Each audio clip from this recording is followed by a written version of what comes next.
إلى بعض أزواجه حديثا۔ سنن ابو داود میں 4660 4661 نمبر روایت ہے۔ سیدنا عبداللہ بن زمعہ رضی اللہ تعالیٰ عنہ بیان کرتے ہیں کہ لما استعز برسول اللہ صلی اللہ علیہ وسلم، جب نبی صلی اللہ علیہ وسلم پر بیماری سخت ہوئی، بیماری شدت اختیار کر گئی، تو ان دنوں نبی کریم صلی اللہ علیہ وسلم نے ایک دن ارشاد فرمایا، مروا من یصلی بالناس، کہ اس کو حکم دو جو لوگوں کو نماز پڑھائے۔ حضرت عبداللہ بن زمعہ رضی اللہ تعالیٰ عنہ فرماتے ہیں، میں ان لوگوں میں موجود تھا جن کو نبی صلی اللہ علیہ وسلم نے کہا کہ اس کو حکم دو جو لوگوں کو نماز پڑھائے، وہ آگے ہو اور لوگوں کو نماز پڑھائے۔ تو کہتے ہیں میں نبی صلی اللہ علیہ وسلم کے پاس سے اٹھا، مسجد میں گیا، کانا ابو بکر غائبا، ابو بکر رضی اللہ تعالیٰ عنہ مسجد میں موجود نہیں تھے، غائب تھے۔ عمر رضی اللہ تعالیٰ عنہ موجود تھے۔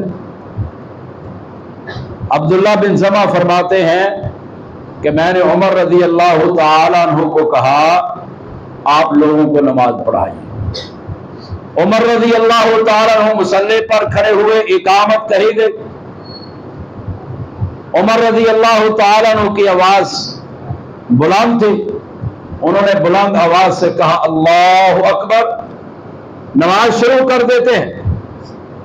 آواز بلند تھی، نبی صلی اللہ علیہ وسلم کے گھر میں آواز جاتی ہے، آپ علیہ الصلوۃ والسلام اپنے حجرے سے، اپنے کمرے سے پردے کو پیچھے ہٹاتے اور غصے کے اندر 3 مرتبہ یہ لفظ بولتے ہیں، لا لا لا، جس کا مطلب یہ ہے 3 مرتبہ فرمایا کہ عمر ابو بکر کی موجودگی میں نماز نہیں پڑھا سکتا، عمر ابو بکر کی موجودگی میں نماز نہیں پڑھا سکتے، عمر ابو بکر کی موجودگی میں نماز نہیں پڑھا سکتے۔ 3 مرتبہ غصے میں یہ کہا۔ عمر رضی اللہ تعالیٰ عنہ نے نماز مکمل کر لی، مکمل پڑھا دی۔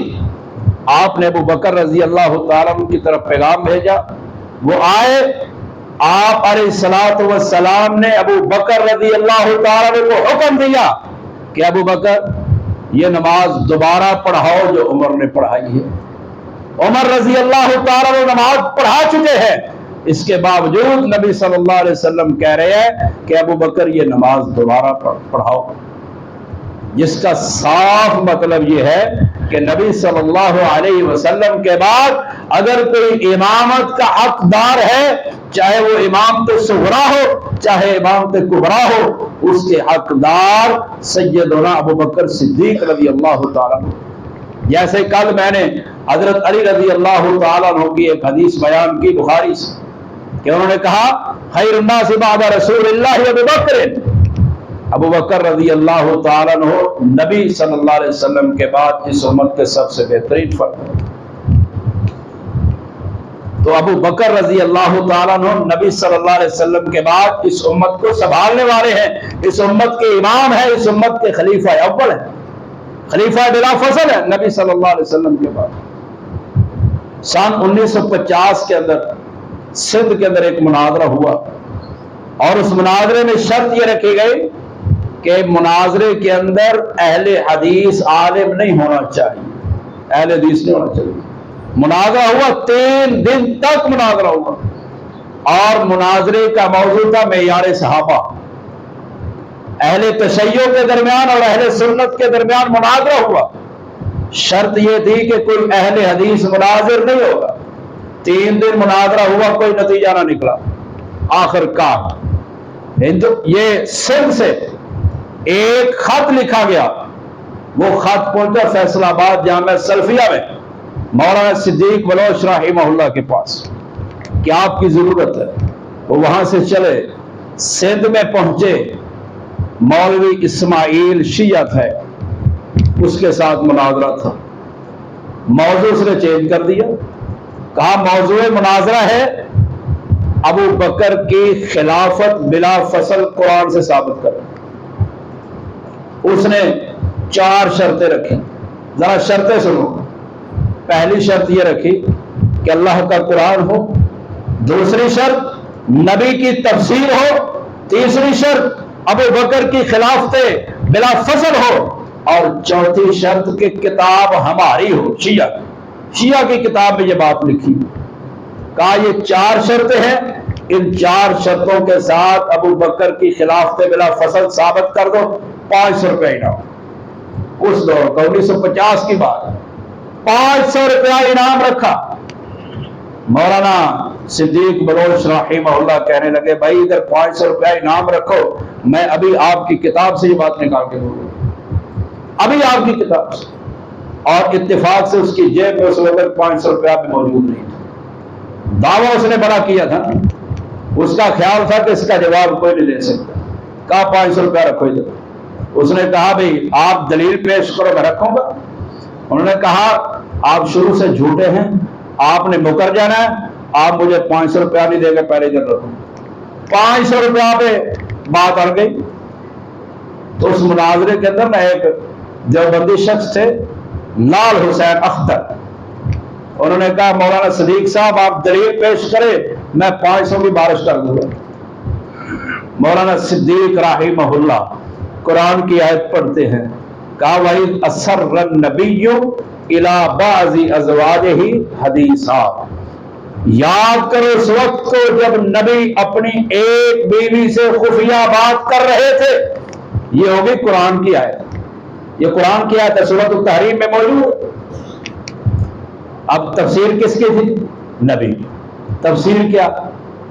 तफसीर साफी और तफसीर कुम्मी, इन 2 तफसीरों के अंदर ये बात मौजूद है जो मैं बयान करने लगा हूं। तफसीर साफी के अंदर मौजूद है, उसकी दूसरी जिल्द में सूरत तहरीम की तफसीर में मौजूद है कि एक दिन ना नबी सल्लल्लाहु अलैहि वसल्लम सैयदा हफ्सा के घर में थे। सैयदा हफ्सा के घर में बारी सैयदा हफ्सा की थी। आप उनके घर में मौजूद, सैयदा हफ्सा किसी काम के लिए बाहर जाती हैं, उधर से हजरत मारिया किब्ती आई, नबी सल्लल्लाहु अलैहि वसल्लम सैयदा मारिया किब्तिया के साथ मौजूद है। जब हजरत हफ्सा आती हैं, देखती हैं कि नबी तो मारिया किब्तिया के पास मौजूद है, हजरत हफ्सा को गुस्सा आया, उन्होंने कुछ कलिमात कहे। तो आप अलैहिस्सलाम ने फरमाया हफ्सा नाराज ना हो, मैं तुझे एक बात बताता हूं, वो किसी को बतानी नहीं है, किसी को बतानी नहीं, राज की बात है, किसी को बतानी नहीं है। कहा बताइए अल्लाह के रसूल। फरमाया मेरे बाद खलीफा अबू बकर होगा, अबू बकर के बाद खलीफा तेरा अबू उमर होगा, लिहाजा परेशान और नाराज होने की बात नहीं। अब कुरान की आयत है, नबी की तफसीर है, खिलाफत बिला फसल है, और शिया की किताब है, तशय्युअ की किताब। 4 शुरूत के साथ मौलाना सिद्दीक बलोच रहिमहुल्लाह ने अबू बकर की खिलाफत बिला फसल जब साबित की, उसकी जेब में 500 रुपया नहीं था, वो जलील हुआ, मौलवी इस्माइल शिया जलील हो गया। और फिर जो लाल हुसैन अख्तर जिसका मैं नाम जिक्र किया ना, एक तो उसने 500 रुपए मौलाना सिद्दीक बलोच के ऊपर फेंके, और दूसरा साथ भंगड़ा भी डालना शुरू कर दिया कि आज जो है इस्माइल मौलवी जो है जलील हो गया, ये किसी से काबू होने वाला ही नहीं था, आज इसको काबू किया।